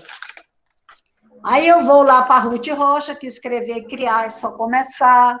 E aí nós temos o texto fatiado, nós temos História que dão medo, nós temos a Guerra de Canudo, nós temos a pausa protocolada, também pode estar enviando para vocês, fazer com o aluno de vocês, aí dependendo dos níveis, né? Dá até para fazer aqui, né, Ana? A pausa do menino, que é muito boa. Sim, é porque eu deixei essas atividades para a gente fazer na oficina, então, que a gente ainda não sabe como vai fazer. Pronto, a gente faz um pouco da nossa... online, que eu não acho legal, como é que vocês vão construir online? Eu só vou dar as instruções, vocês que vão montar, então tem que ser presencial. Eu já tenho um espaço bem grande, né, que é o João Moana, o auditório do João Moana. Lá é um espaço que cabe 100 pessoas, nós somos pouquinhos, né? Dá para a gente fazer perfeitamente em 2 dias. E aí, eu me comprometo, né? De levar isso aí, a pausa protocolada e o texto fatiado. 3 tá bom. Sim. São práticas de verdade. Aí tem a N prática, né? Que eu não dá para levar. Mas a gente tem aquelas ideias para surdo, né? O saquinho com as histórias. Tem muita coisa, muita. Tem uma publicação, tem a publicação do portal do MEC, não sei se todo mundo conhece, mas é Ideias para Trabalhar a Língua Portuguesa com Surdos. É disponível para download. É o livrinho azul, né? É, o livrinho azul. Excelente o livro. Muitas ideias bem legais e fáceis para a gente fazer, que funcionam. A gente já fez várias. Na verdade, o livro tem coisas que a gente já faz há muito tempo, né? Mas como eu digo, que são famosos, a gente não publica nada, a gente não escreve. E aí eles têm as ideias, né? Mas a gente já faz um bocado de tempo. Muita coisa do que tem no livro. Já faz. Isso aí já fez muito mais, né? Sim. A gente também tem outras experiências com os ouvintes, né? Já escrevemos livros, meus contos com veríssimo, a gente já escreveu Oralidade pelas ruas do Maracanã. A gente tem outro, já fizemos um livro até digital, eu e Ana Rosa, né? Mas, assim, são coisas que a gente vai fazendo. Os espaços lá no CAIS, talvez agora melhore, porque os espaços lá são muito complicados. A gente não tem uma sala, assim, para a gente se dedicar a fazer as coisas e experimentar, porque a gente não tem que só fazer, tem que experienciar. E depois dividir as experiências, né? Mas a gente tem tentado e está indo. Pelo Mas menos eu os recursos que a gente constrói têm funcionado, né? Esses a gente constrói, faz adaptações e testa com os alunos. Esses funcionam realmente. E fecha e vai para a exposição, ainda ganha... ganha prêmio. Ainda ganha aquelas estátuas, ainda traz para casa. Feliz da vida. Verdade. Já ganhamos 2 ou 3, né? Já, 2. Agora, eu conto para vocês. Eu sou de fazer, aliás, de aplicar da ideia. Da ideia, mas de fazer eu não corto nada certo, a linha sai assim, sabe? Mas estando pronto, minha filha, a cabecinha aqui, ó, gira 500 graus. Qualquer atividade que você, qualquer jogo, qualquer coisa que você tenha, eu faço ele ser importante. Nós, né? Eu digo eu porque eu estou falando aqui, mas eu digo nós do CAIS. E aí, minha filha, tipo, o último troféu foi esse que nós ganhamos. Olha, troféuzão. Feira de Ciência e Tecnologia 2017, 2018. 18, foi 19. A última que teve. 19 não teve mais. Tu roubou, né, do CAIS para ir, né? Porque a gente fez. Nós fechamos tudo lá no CAIS, botamos tudo nas caixas, trouxemos um bocado de coisa, né? Sim, mas assim, a gente foi contemplado. Por quê? Porque é um trabalho que deu certo. Agora a gente não registra as experiências, a gente é lerda. E eu sempre vi, olha, eu fiz, quando eu era no lugar de Ana, que eu trabalhava 2 horários, né, no CAIS, mas aí eu aposentei, fiquei só um, já estou quase também me aposentando. Mas, assim, eu fiz uma agenda cultural, né, uma agenda textual, baseada num livro que eu li. Gente, era muito bom. A gente começou a coletar livros, histórias, pasta de dente, coisas assim, começamos a construir. Nós temos essa experiência, a Ana já levou para Mossoró, já explicou. Temos essa pausa protocolada, também são experiências nossas, a gente faz. No lugar, eu fui professora do Messias, que vai dar aula para vocês, lá em Caxias, há 500 anos atrás, e aí eu apresentei essa pausa protocolada, e ele nunca esqueceu. Aí ele vai dar oficina, recebendo uma grana, Salva, me ajuda aqui, traz aquela pausa. Nath, lembra disso? Aí foi que eu lembrei de buscar essa pausa. Aí nós fizemos lá no hotel, né? No auditório, eu, Ana, Celinha, todo mundo fomos ajudar, porque a gente é uma equipe, né? A gente nós não trabalhamos com individualidade, não. Graças a Deus, nós somos... O que eu sei, todo mundo sabe, que a Ana sabe, todo mundo, a gente é muito, muito, muito parceira mesmo. Então, aí eu fui lá e digo, mas que aula é essa? Aí, pausa protocolar. Nath, lembra disso? Lembro, professor, eu nunca me esqueci. Hoje ele é igual comigo, dando aula, junto comigo. Trabalhando aí pelas estradas da vida, normal. Mestre já também. Então, fazer o quê? Só aplaudir, né? De pé. E é uma pessoa que ele está do lado da gente, tá? E eu também estou do lado dele. Pois é, eu dei essa pausa protocolada muito, muito, muito tempo lá em Caxias, ele era estudante. E aí ele me pediu, eu digo, meu irmão, não me lembro, não. Aí eu fui para eu tenho um bocado de HD, aquelas coisas, eu falei, tá aqui. Aí digo, não, bora botar a pausa. Ela levou para coisa, vamos levar a agenda textual, vamos embora, vamos levar isso, vamos fazer isso. Agora, se fizer o recurso, eu gosto. Agora, eu fazer o recurso, eu sou péssima, eu prefiro comprar o recurso e eu compro. Muito, muito lá no CAIS eu tenho. Para isso, para a gente trabalhar, para melhorar a condição de surdo.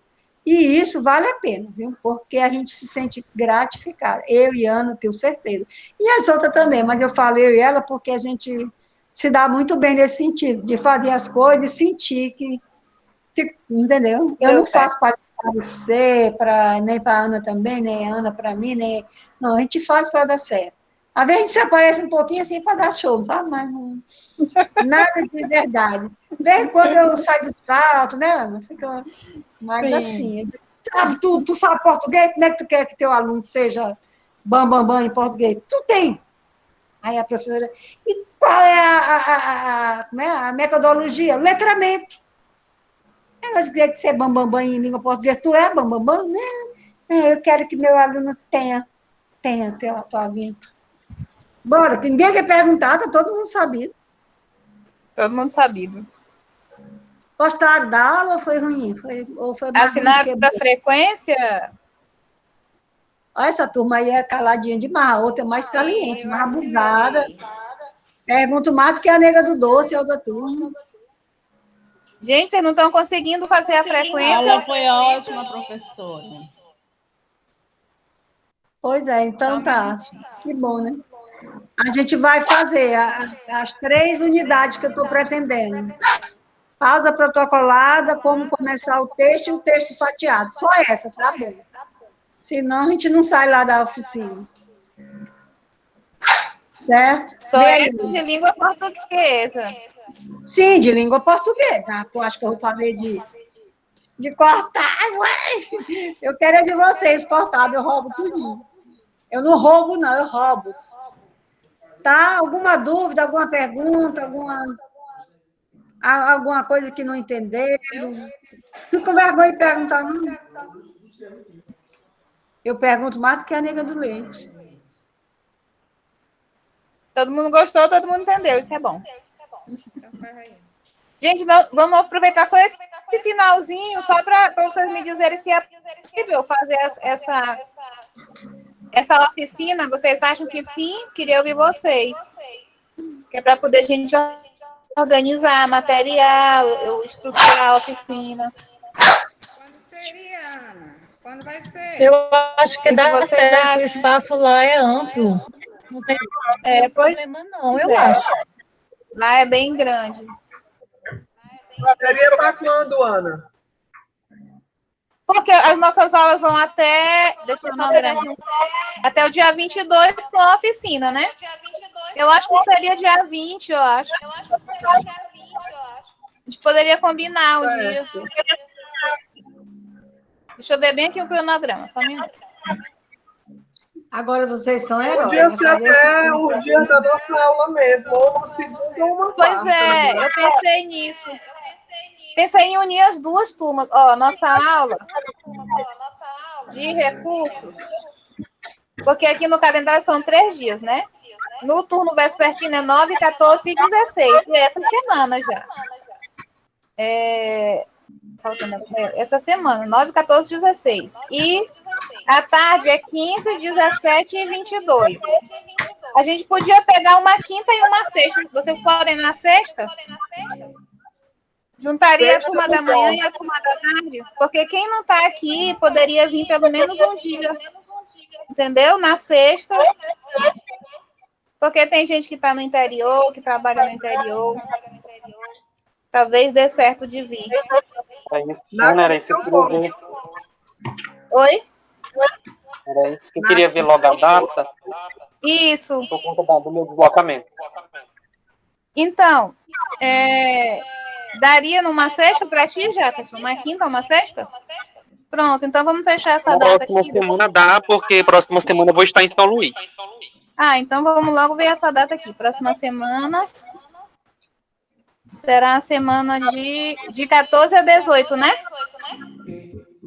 A gente poderia fazer no dia 17 e no dia 18. O que vocês acham? Todo mundo concorda? Ana, aí no caso, Por mim pode ser. Quem for dia 17, aí não vai dia 18, como é que é? Só um dia para cada? Porque um dia não dá, gente. Um dia não dá, só se a gente fizer manhã e tarde. Entendeu? Um dia não dá.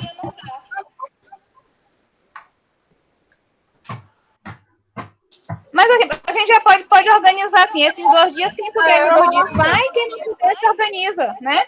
E para começar, já vai com o negócio pré-pronto.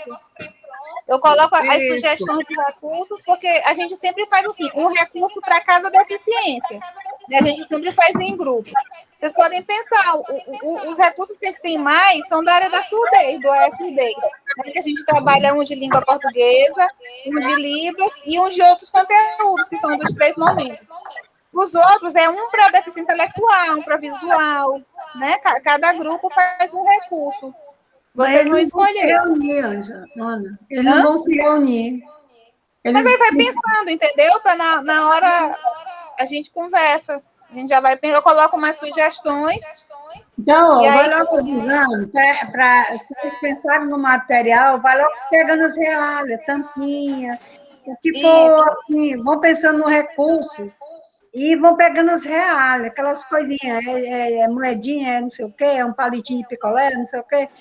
Vocês já vão pensando assim, porque, por exemplo, a Adriana pode querer fazer um recurso para trabalhar com alunos autistas, o Jefferson com deficiência intelectual, aí ele já vê a ideia dele, vê quem tem a mesma ideia afim de trabalhar com deficiência intelectual, e aí junta nesse grupo, entendeu? Da afinidade. E pensando, cada jogo, qualquer recurso, ele tem que ter os momentos, né? Ele é feito, o objetivo, e qual é o significado desse jeito? Eu vou botar aí vocês, as informações. As informações sobre aquele trabalho. Fica bem... Então, assim, eu vou a gente organiza, né? Vocês já vão pensando, e na quarta-feira a gente decide realmente, tá bom? Já para outra semana. Tem alguém falando. Para intercalar esses dias? Não, eu queria fazer de quinta e sexta. 2 dias seguidos. Certo? Ou então quarta. Pergunta, por que ela quer mudar assim? É porque eu acho que ela dá aula, né, Nilza? Dou aula todo dia. Pois a gente pode fazer, então, na quarta e na quinta, né? Que é o dia de aula de vocês, é na quarta à tarde. E aí ver se consegue ir na quinta de manhã ou de tarde. A gente vê o horário. Tá bom? Sei, porque a gente está cheio de tarefa. A gente vê o distanciamento. Não somos muitos, gente. Não vai ter nenhum problema, não. A gente vai todo mundo mascarado de face shield. Duas máscaras. Pois é. Eu levo uma caixa de máscara, que eu tenho acesso a máscaras aqui bastante. E aí a gente troca de a cada 2 horas. Mas tu já falou, Jomana? Já falaste, Jomana? Já falei. A Luciana só está esperando eu dizer a data para ela. Problema de espaço não tem, porque ela é bem grande. Ela tem tudo. Pois é, a gente só recolhe o material mesmo. Agora, combinar o dia para ter mesmo um número bom, gente, porque elas são pouquinho, né? Sim, pois é. E a gente sempre acaba esse curso em grande estilo, né? Todo mundo junto, apresentando os materiais, discutindo, fotografando. É muito legal os nossos encerramentos, né? E esse não... A gente nem vai poder fazer a exposição que a gente sempre faz. Exatamente. A gente faz virtual, nas redes. Faz nas redes. Faz um vídeo aí tem legal. O momento do CAI que a gente apresenta. Gente, tem tanta coisa, mas momento difícil, meu Deus. Tudo online agora, tudo online. Tá, gente? Então vamos pensar nessa possibilidade para esses dias que eu falei, tá bom? Na outra semana. Sim, aí qualquer coisa vocês vão cutucando Ana, vão dizendo as dificuldades, que aí a gente vai pensando, né, como resolver, tá? Certo. Eu já vou colocar lá no grupo para todo mundo os dias, né, para ver as possibilidades, para poder eu acertar lá no João Moana, tá bom? Então a gente fica por aqui, agradece a todos. Obrigada. Ana, coloca também o endereço, viu, Ana?